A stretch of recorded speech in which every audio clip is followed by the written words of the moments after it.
제33장.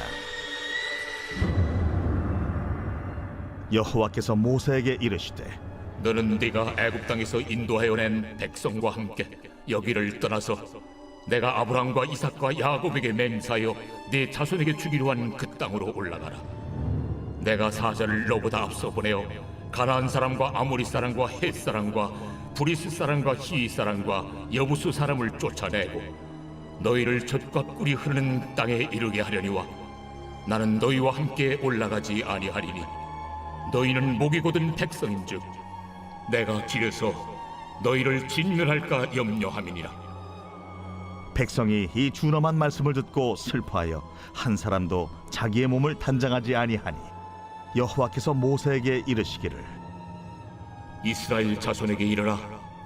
너희는 목이 곧은 백성인즉 내가 한순간이라도 너희 가운데에 이르면 너희를 진멸하리니 너희는 장신구를 떼어내라. 그리하면 내가 너희에게 어떻게 할 것인지 정하겠노라. 이스라엘 자손이 호렙산에서부터 그들의 장신구를 떼어내니라. 모세가 항상 장막을 취하여 진 밖에 쳐서 진과 멀리 떠나게 하고 회막이라 이름하니 여호와를 앙모하는 자는 다 진 바깥 회막으로 나아가며 모세가 회막으로 나아갈 때에는 백성이 다 일어나 자기 장막문에 서서 모세가 회막에 들어가기까지 바라보며 모세가 회막에 들어갈 때에 구름 기둥이 내려 회막문에 서며 여호와께서 모세와 말씀하시니 모든 백성이 회막문에 구름 기둥이 서 있는 것을 보고 다 일어나 각기 장막문에 서서 예배하며 사람이 자기의 친구와 이야기함 같이 여호와께서는 모세와 대면하여 말씀하시며 모세는 진으로 돌아오나 눈의 아들 젊은 수종자 여호수아는 회막을 떠나지 아니하니라. 모세가 여호와께 아뢰되 보시옵소서, 주께서 내게 이 백성을 인도하여 올라가라 하시면서 나와 함께 보낼 자를 내게 지시하지 아니하시나이다. 주께서 전에 말씀하시기를 나는 이름으로도 너를 알고 너도 내 앞에 은총을 입었다 하셨사온즉 내가 참으로 주의 목전에 은총을 입었사오면 원하건대 주의 길을 내게 보이사 내게 주를 알리시고 나로 주의 목전에 은총을 입게 하시며 이 족속을 주의 백성으로 여기소서. 내가 친히 가리라. 내가 너를 쉬게 하리라. 주께서 친히 가지 아니하시려거든 우리를 이곳에서 올려보내지 마옵소서. 나와 주의 백성이 주의 목전에 은총 입은 줄을 무엇으로 알리까? 주께서 우리와 함께 행하심으로 나와 주의 백성을 천하 만민 중에 구별하심이 아니니까. 네가 말하는 이 일도 내가 하리니 너는 내 목전에 은총을 입었고 내가 이름으로도 너를 알리니라. 원하건대 주의 영광을 내게 보이소서. 내가 내 모든 선한 것을 네 앞으로 지나가게 하고 여호와의 이름을 내 앞에 선포하리라. 나는 은혜 베풀 자에게 은혜를 베풀고 궁휼히 여길 자에게 궁휼을 베푸느니라. 네가 내 얼굴을 보지 못하리니 나를 보고 살 자가 없음이니라. 보라, 내 곁에 한 장소가 있으니 너는 그 반석 위에 서라. 내 영광이 지나갈 때 내가 너를 반석 틈에 두고 내가 지나도록 내 손으로 너를 덮었다가 손을 거두리니 네가 내 등을 볼 것이요 얼굴은 보지 못하리라.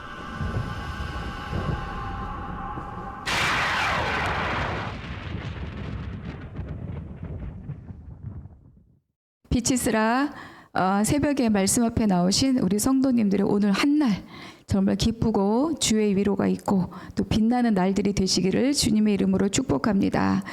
오늘 우리가 함께 나눌 말씀은 출애굽기 33장인데요. 어제 말씀 출애굽기 32장에 아주 놀라운 사건이 있었습니다. 그러니까 이스라엘 백성들이 직접 물론 아론이 만들었지만 자기들의 손으로 새긴 우상을 만들었다. 그러니까 출애굽 이후에 이 이스라엘 백성들이 막 불평하고 원망하고 그러긴 했지만 그러나 직접 신을 만드는 이 엄청난 사건이 이제 어제 본문의 말씀이었습니다. 그러니까 그들이 만든 그 금송아지가 바로 이스라엘 백성들의 실체, 그들의 백성들의 상태를 보여주는 것이죠. 그렇다면 이제 이 엄청난 사건은 하나님의 진노하심으로 끝나는 것인가? 그러니까 어제 이제 말씀을 보면 이제 칼을 차고 하나님의 편에 섰던 바로 이 레위 자손들이 있었습니다. 그러니까 모두 금고리를 빼고 막 우리를 인도할 신을 만들라. 여기에 모든 백성이 다 금송아지를 만드는 것에 참여한 것 같으나 그럼에도 불구하고 이 집단적인 반역에 있어서도 하나님 편에 선 사람들이 있다는 거예요. 이 사람들을 통해서 이스라엘 백성들의 죄악이 처리되고 그리고 이 공동체가 지켜지고 있다. 그러니까 다 아닌 것 같고 다 망한 것 같지만 그러나 하나님의 사람들은 어느 곳에선가 곳곳에선가 하나님 나라를 위하여 교회를 위하여 기도하고 말씀을 지키고 복음을 전하는 그런 사람들이 있다는 것. 또 이 레위 지파, 이 레위 자손들은 정말 좋은 예언을 듣지 못했음에도 불구하고 이 일에 이 위기의 순간에 하나님 편에 탁 서는 것을 통하여서 그들이 흩어지고 사는 것을 면하지 못하였으나 하나님과의 관계가 달라진 것을 이 레위 지파를 통해서 우리가 발견할 수 있죠. 또 하나는 뭐냐? 이 백성의 지도자 이 모세의 기도입니다. 어제 이제 32장의 말씀인데 32장의 30절. 이튿날 모세가 백성에게 이르되 너희가 큰 죄를 범하였도다. 엄청난 죄를 범했죠. 그래서 내가 이제 여호와께로 올라가노니 혹 너희를 위하여 속죄가 될까 하노라. 그러니까 이제 모세가 정말 나의 이 기도가 속죄가 되기를 기대하면서 이제 하나님을 뵈러 가는 거예요. 31절 32절 모세가 여호와께 다시 나아가 여쭈어되 슬프도소이다. 이 백성이 자기들을 위하여 금신을 만들어 싸우니 큰 죄를 범하였나이다. 여기서도 모세가 너무 정확하게 말하고 있죠. 자기들을 위하여 신을 만들었다. 32절 그러나 이제 그들의 죄를 사하시옵소서. 그렇지 아니하오면 원하건대 주께서 기록하신 책에서 내 이름을 지워버려 주옵소서. 모세가 백성의 지도자로서 본인은 그 우상을 만든 일에 참여하지도 않았지만 자기를 내던지고 그리고 그 스스로 백성들의 죄를 짊어지고 그리고 하나님 앞에 나아간 거죠. 그리고 이 백성들의 죄를 사해 주시기를 간곡하게 요청하고 있습니다. 30절에 속죄가 될까 하노라. 그런데 이제 이 간곡한 이 모세의 요청에 대하여서 하나님은 어떻게 말씀하시는가? 34절 이제 가서 내가 네게 말한 곳으로 백성을 인도하라. 내 사자가 내 앞서 가리라. 그러나 내가 보응할 날에는 그들의 죄를 보응하리라. 그러니까 이제 속죄가 될까요? 아버지 앞에 간곡하게 하나님 앞에 기도하고 있지만 하나님은 좀 엉뚱하게 말씀하죠. 이제 백성을 데리고 가라.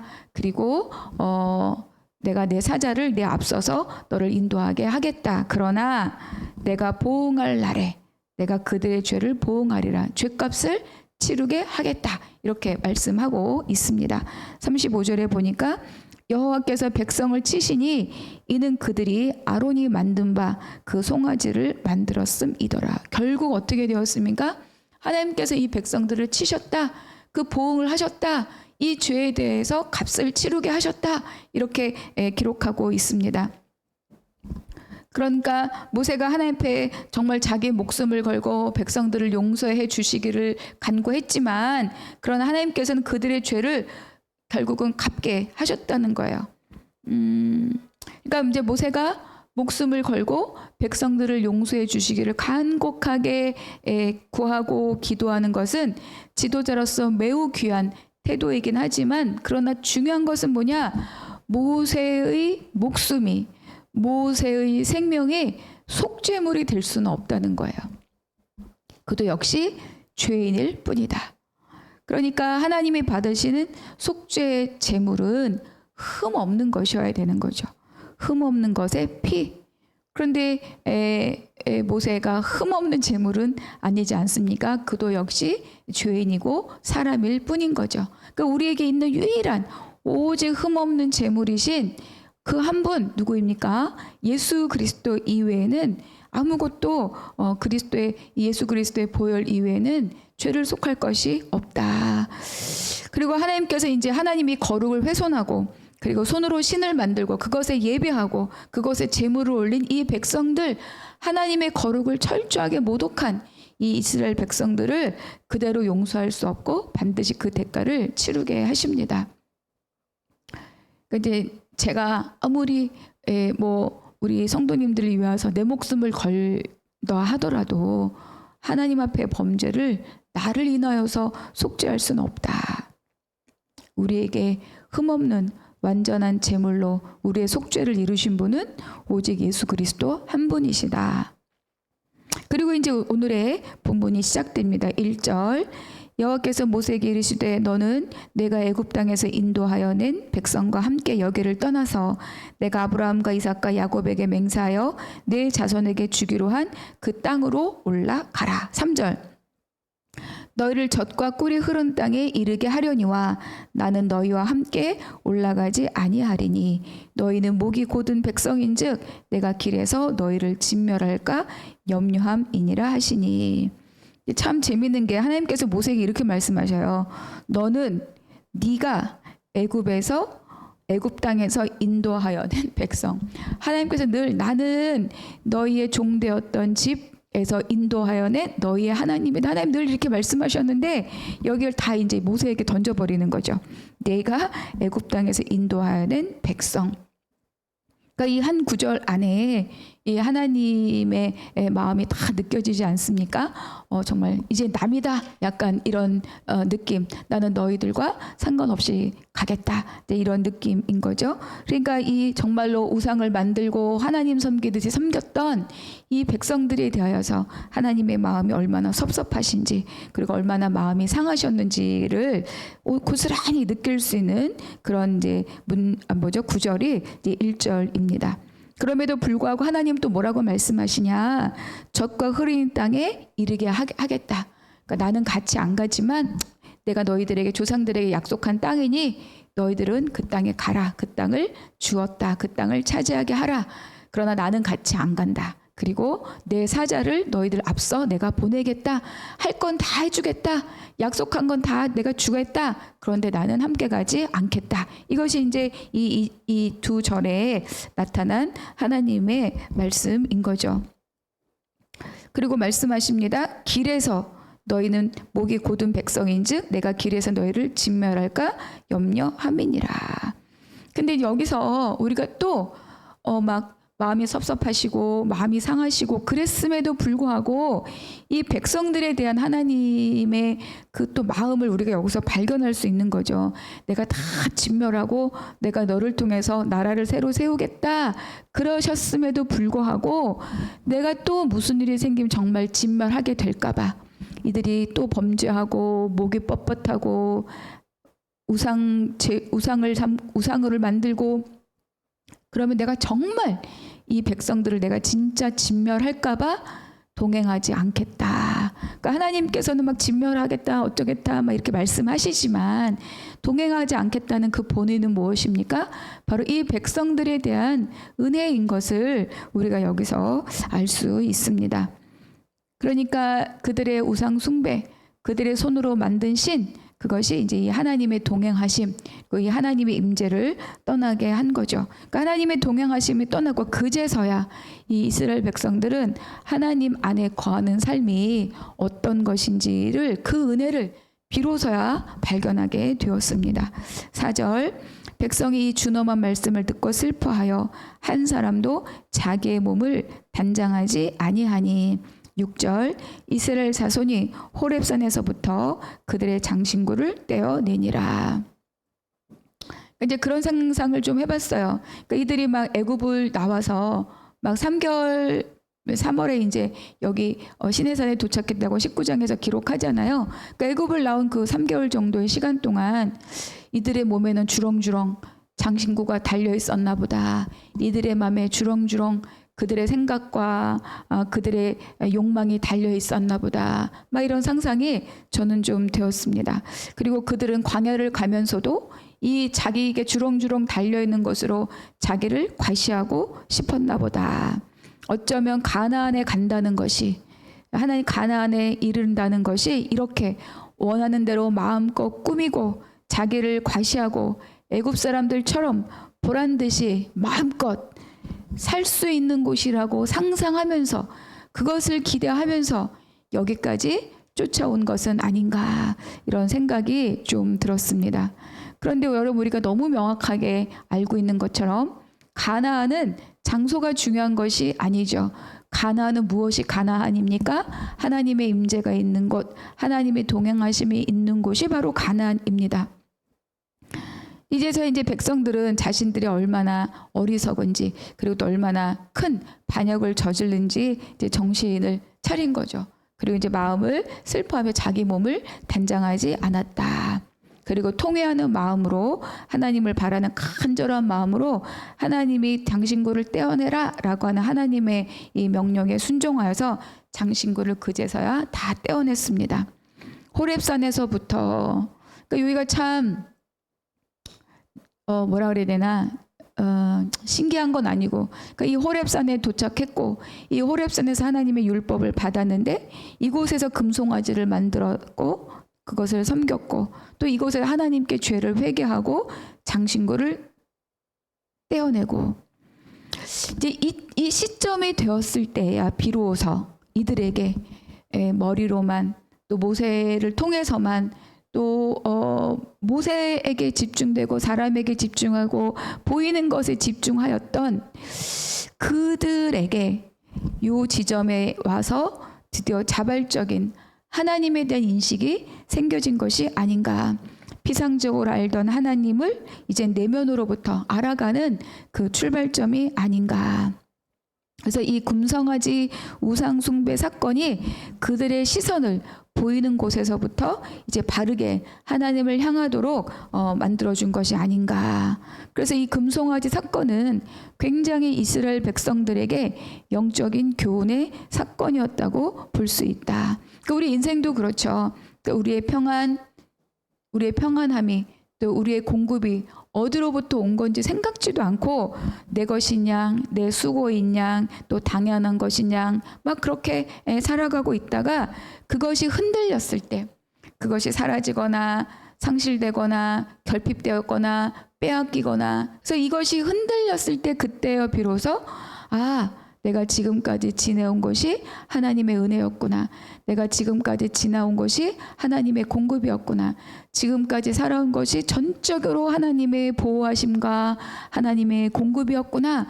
그때서야 우리가 고백하고, 그때서야 감사하고, 그때서야 마음을 겸비하고 주 앞에 무릎 꿇는 그것과 같은 거죠.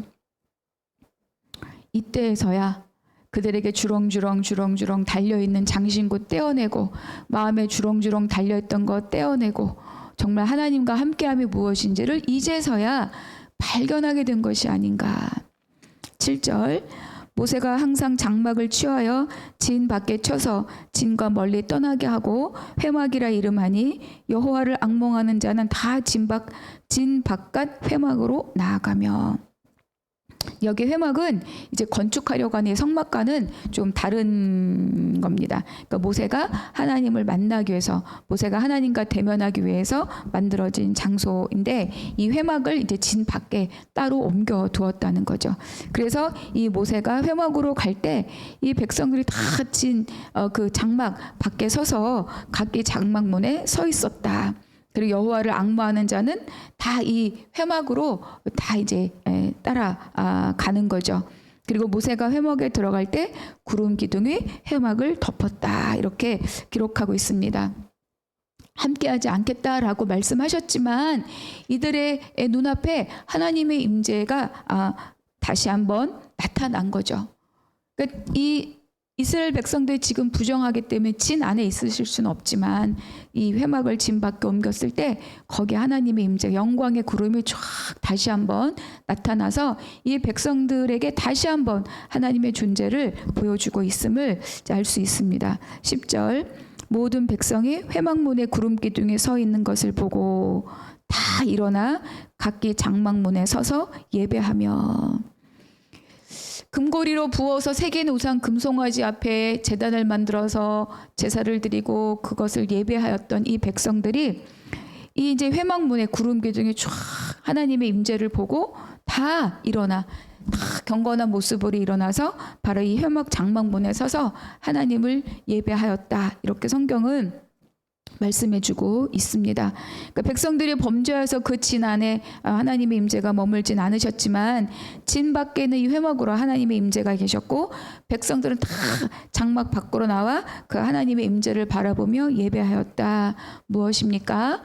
주렁주렁 장신구를 마음으로 몸으로 달고 있던 이 백성들이 다 장신구를 제하고 그들의 심령이 예배자로 회복되었음을 이렇게 우리에게 보여주고 있습니다. 생각해보면 이 금송아지 사건의 은혜는 무엇이냐? 바로 이건입니다. 하나님께서 하나님 앞에 다시 예배자로 하나님의 임재를 소망하는 자로 다 하나님을 예배하는 자로 이들의 심령이 회복되었다는 것이 바로 이 금송아지 사건의 은혜인 거죠.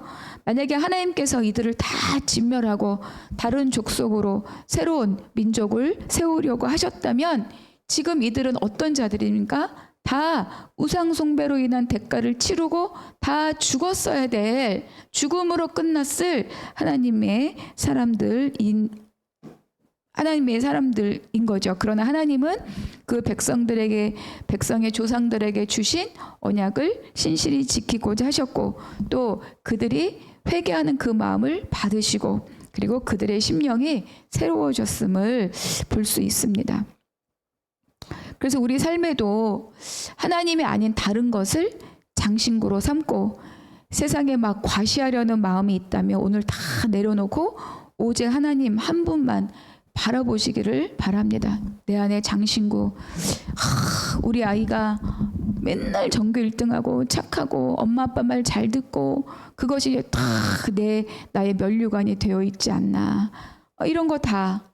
그래서 다 그런 거 장신구 제하고 오직 하나님 한 분. 그래서 그 회막에 정말로 구름으로 하나님의 임재를 드러내시는 그분을 온전히 바라보면서 예배할 수 있는 우리 모두가 되기를 바랍니다. 11절 사람이 자기의 친구와 이야기함 같이 여호와께서는 모세와 대면하여 말씀하시며 모세는 진으로 돌아오나 눈의 아들 젊은 수종자 여호수아는 회막을 떠나지 아니하니라. 여기서 이제 여호수아가 또 등장을 하죠. 그러니까 모세는 그곳에서 하나님과 대면하고 하나님의 말씀을 듣고 그리고 다시 이제 돌아오지만 온전히 그곳을 지키는 여호수아가 또 있는 거예요. 그러니까 모세를 이어갈 다음 세대 믿음의 전승 또 말씀의 전승 이런 것들이 이제 이어지고 있다는 것을 우리에게 말씀해주고 있습니다. 그러니까 우리 가정에서도 부모님, 할머니, 할아버지, 부모님, 내 자녀들 또 그들의 자녀들 이렇게 정말 그 누구 한 사람을 통하여서 하나님을 향한 이 믿음들이 또 흘러가는 그런 가정이 되시기를 주님의 이름으로 축복합니다. 오늘 또 이제 33장 마무리하면서 또 이 33장 본문 가운데 내 마음을 두들기고 있는 그 한 절이 무엇인지 찾아서 기록하시고 묵상하시고 결단하시고 기도하시기 바랍니다. 두 번째는 내가 달고 다니고 싶은 나의 장신구가 무엇인가? 또 하나님께서 그 장신구를 떼어내도록 나를 어떻게 다루어 가고 계신가? 묵상하시고 기도하시기를 바랍니다. 기도하겠습니다. 하나님, 백성을 대신하여서 생명을 걸었지만 아버지 모세의 생명이 속죄 제물이 될 수 없습니다. 우리의 속죄는 오직 예수 그리스도의 보혈로만 이루어진다는 것을 다시 한번 보여주셔서 감사합니다. 아버지 죽을 죄를 지었지만 죽이지 아니하시고 그들을 향한 아버지의 약속을 기억하시고 그 약속을 선실히 지켜가시는 하나님의 은혜와 사랑을 발견하게 하시니 감사합니다. 오늘도 그 하나님의 사랑에 의지하여 하나님의 사람으로 오늘 하루를 살아가는 우리 모두가 되게 하여 주시옵소서. 모든 것 감사하고 우리 주 예수 그리스도 이름으로 기도하옵나이다. 아멘.